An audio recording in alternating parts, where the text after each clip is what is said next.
So today I want to talk a little bit about finding your soul work. And I'm going to share with you about my journey to finding my soul work, creating what I call a soul-based business. If the word soul doesn't resonate with you, it could be anything. It could be a heart-based business, spirit-based business. It could be about finding your purpose. I'll have more to say about that a little bit later. But for me, the word soul is resonant because it's a part of myself that feels deeply spiritual. So it feels like it's something that's much bigger than me, but also very unique and specific to me, who I am in this world. So each one of us, in my belief, has a soul, and we all have something to express, and it's going to come through us in different ways. So for example, a bunch of people doing the same work, a bunch of people doing healing work or coaching work might be sharing things that sound very similar, but the way in which it's going to come through each of us is going to be unique to who we are if we're letting it come through us from our soul.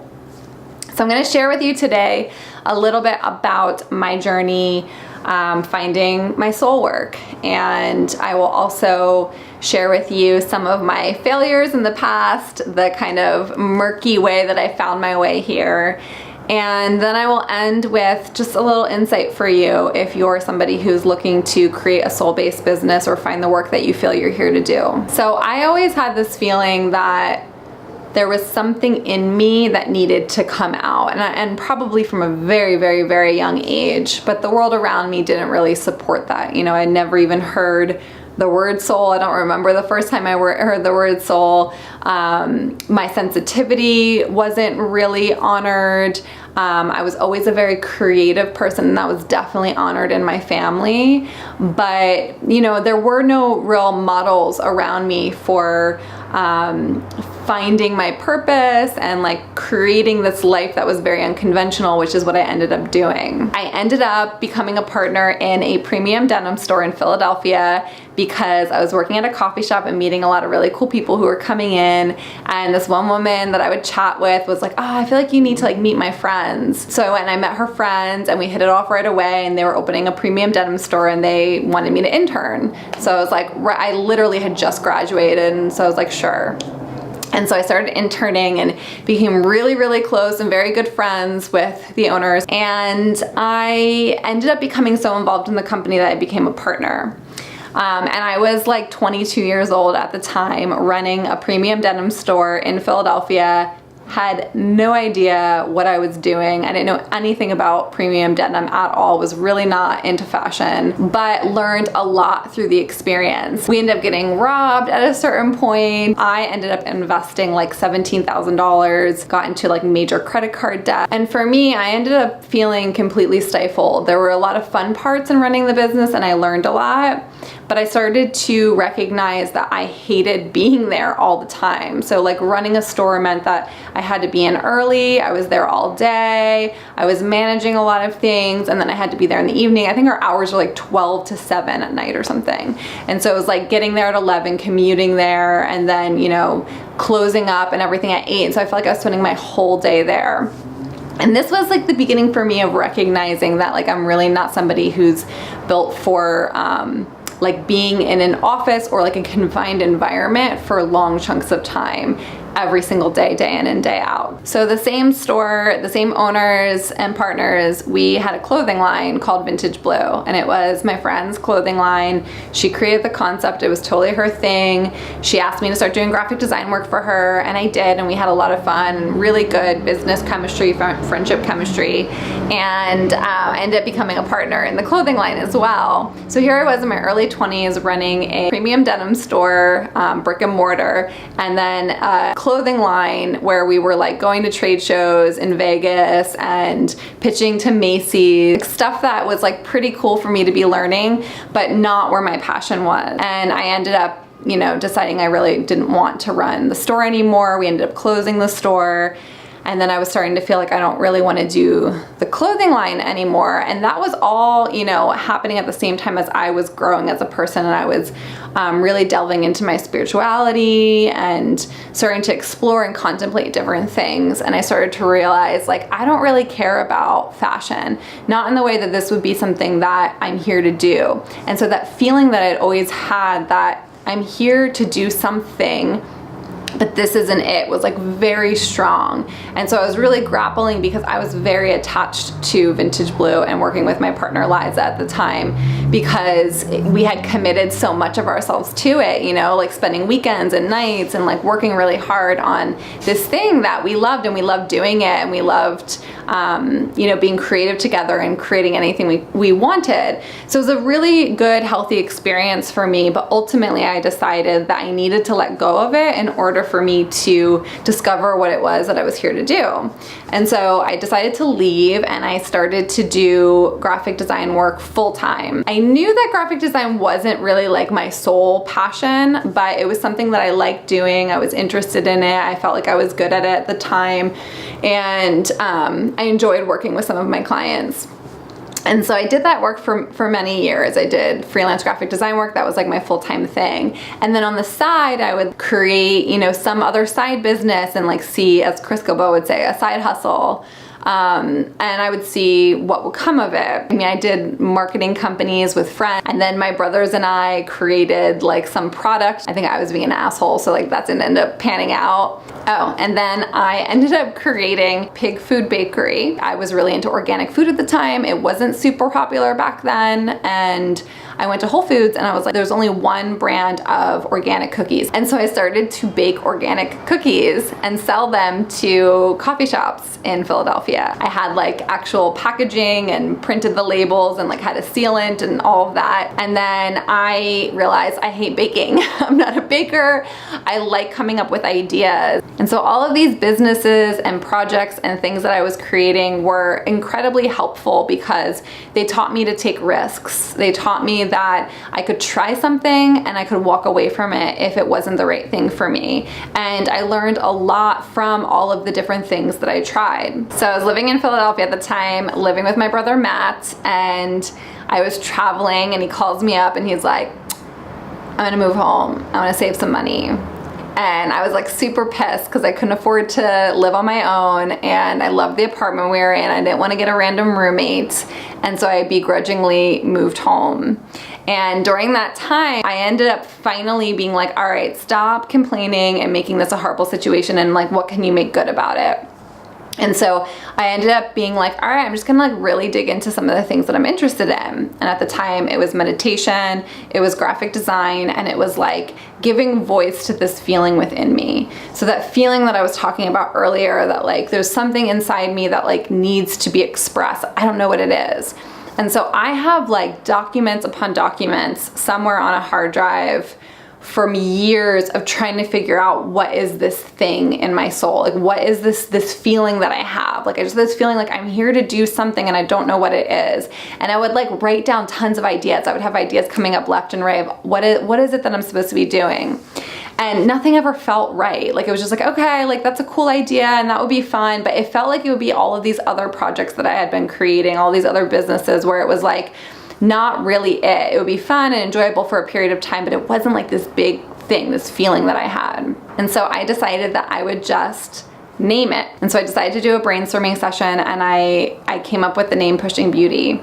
And so Pushing Beauty, people will ask me, what does this name mean?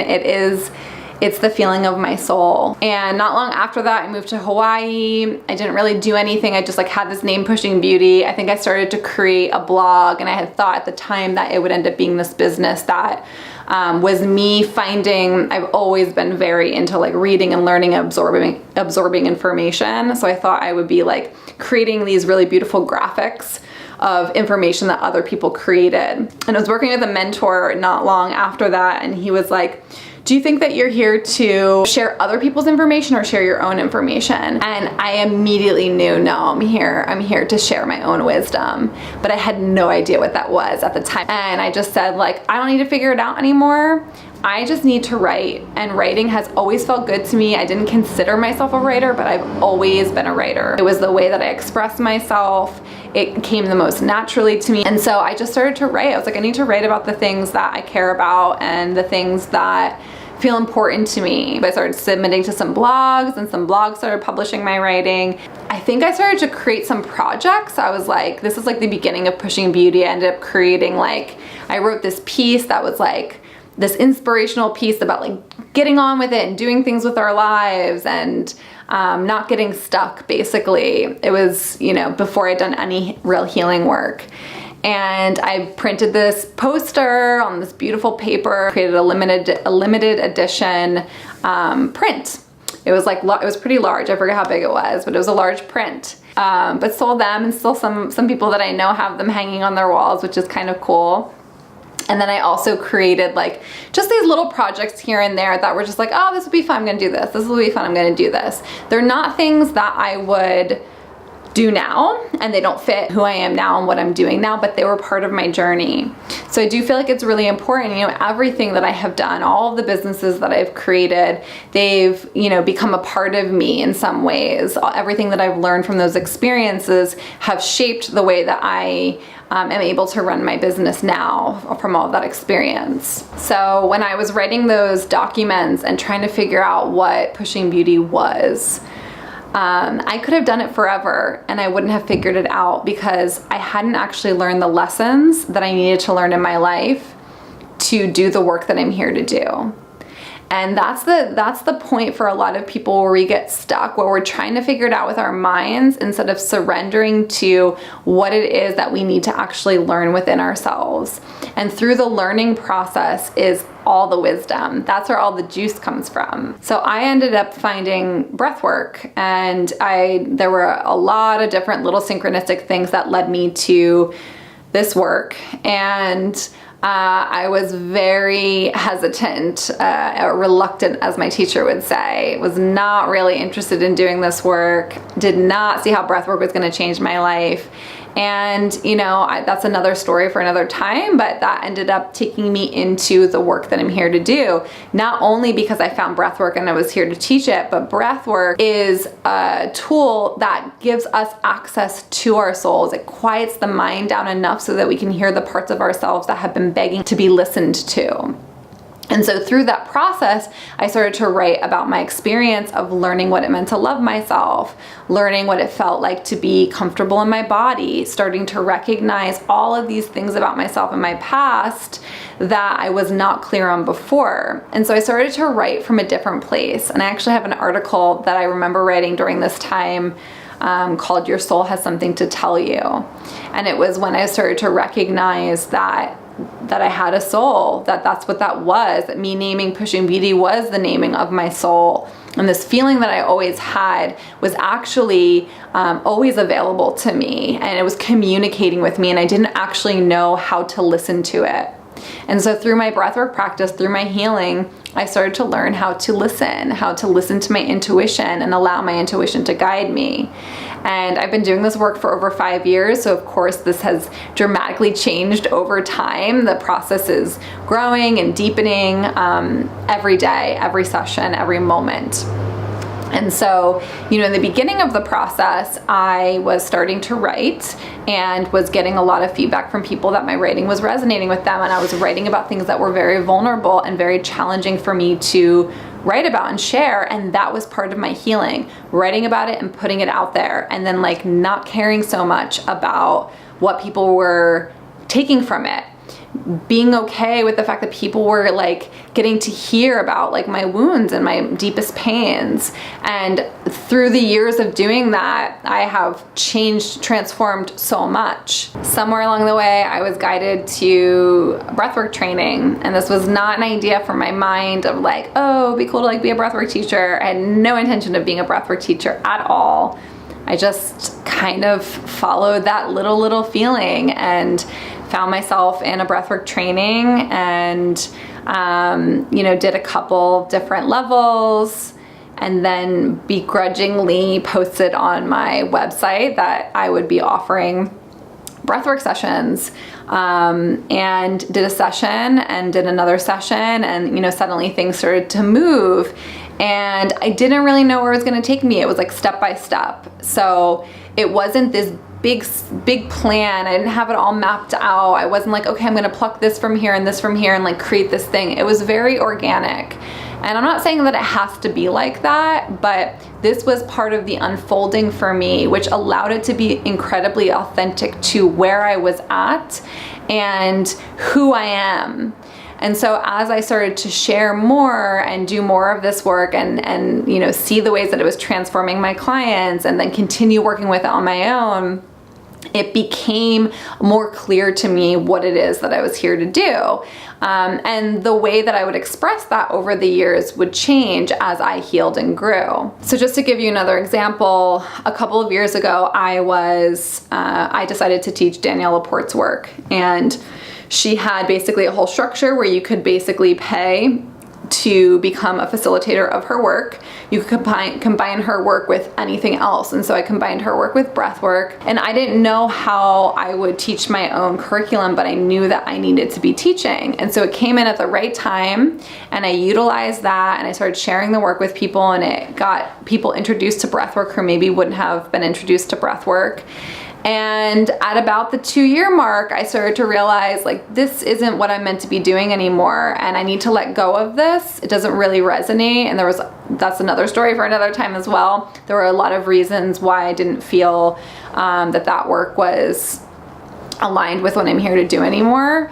But of course breathwork is, and so I felt that I needed to let go of teaching anybody else's work and begin to let something come through me. And it was like this letting go that needed to happen in order for something new to come in. I intuitively knew it, and so I, you know, discontinued teaching her work, and almost immediately after, it was like maybe a month after, a couple weeks after, Unbroken Working Through Depression came through me right after a breathwork session. It was crystal clear. It was exactly the work that I needed to be teaching. I created a 6-week curriculum, and it was one of the best things that I feel I've ever taught to date. And so when I began to teach her work, I had realized that I didn't know what it was I was going to teach, and that was because I hadn't experienced, again, what it is I needed to experience to teach it. And so during that period of time while I was teaching her work, I was also grieving the loss of a relationship.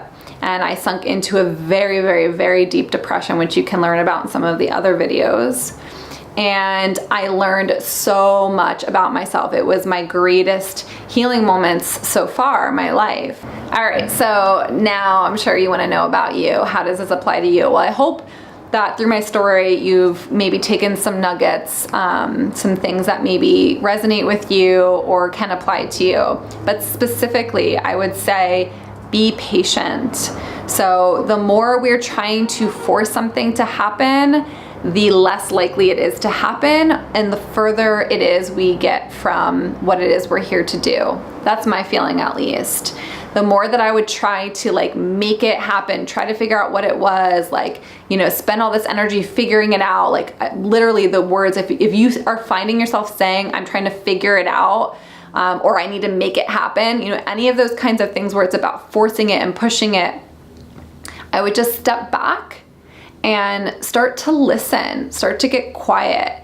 And we get really tripped up here, you know, when I tell people to listen and to get quiet and start to listen to like their intuition and listen to what their feelings are communicating with them. We're really impatient. And we think, you know, if we sit and listen just one time, we're gonna get like this big hit and like know all the answers. That's just not the way it works. The healing process can be very long. It can be grueling. It can be it is incredibly challenging and painful.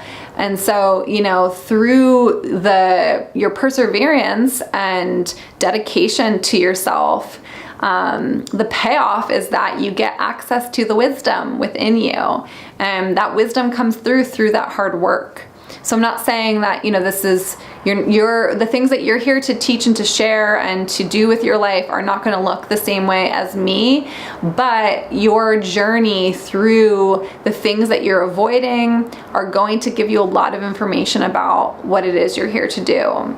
The more you try to figure out something with your mind, if you're sitting down with pen and paper like I was, or on your computer, if you're like dabbling in a million different things, you know, that is all fine and good. If you're like interested in a lot of things, I think it can be really helpful to do that. At a certain point, you need to check in with yourself and ask yourself if you're avoiding something by doing that.